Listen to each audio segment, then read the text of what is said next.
Hey everybody, I'm Alisha TV. I am so excited to introduce Frank McKinney, author of The Tap. Welcome to Extreme Business Makeover 2010. You know, I guess I moved up this year. Last year I was a panelist.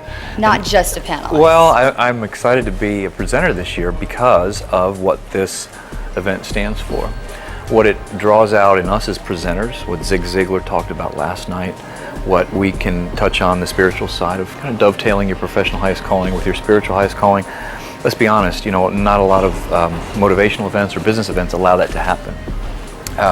And they encourage it. And so that's why I drove 3 hours to be here with everybody today, because there won't be any stifling of that part of the message. I can teach you how to make a bunch of money in real estate. I can do it with my eyes closed.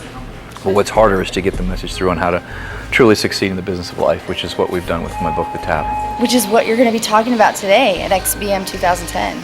I'm going to try to tie in the concept of sensitizing yourself to life's great tap moments and into business, because God isn't just for the boardroom, you know, and I think if we, especially in today's times, you know, we all pray that prayer for more, if we pray at all. So for those who don't pray, meaning no disrespect, but if you do, and I bet 95% of us do, more wealth, health, love, peace, happiness, friendships, relationships, those are the kind of prayers for more we pray. I mean, you think about it, inventory your prayers, it falls underneath one of those for those we love or for ourselves. And I was always curious, why were other people's prayers for more being answered when mine were going unanswered? And I realized maybe 15 years ago or so that God rewards responsible stewards. And in business, you have an opportunity to be successful, mightily successful, or minorly successful. You have an opportunity to be a responsible steward for whatever those blessings are. If you don't think you have any, go to Haiti with me sometime. Oh, Frank, it's easy for you to say you've done well and you can build these villages. No. Time, talent, and treasure. So you may have not have the treasure, you may not have the talent, but you do have the time. And that is such a smart approach to running and operating a business today. There is no bifurcation between what we say and do in church, if we go, and what we say and do in the boardroom. There shouldn't be. No. And I try to bring those two together. Yeah.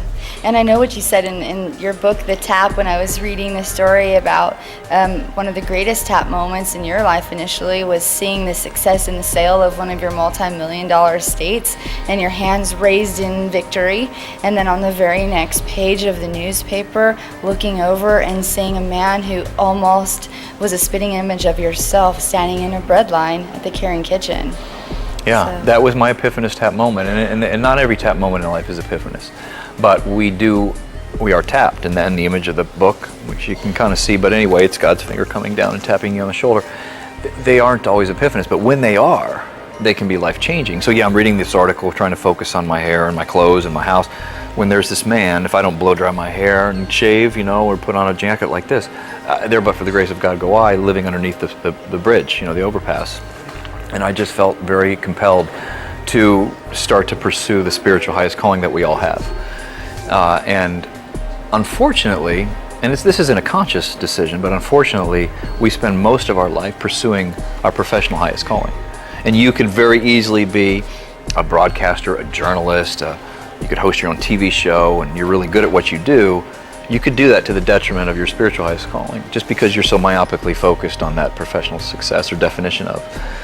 And why not try to bring them both together? It took me a long time to recognize that. I didn't want born that way. I was very materialistic, more cars in the garage, more clothes in the closet.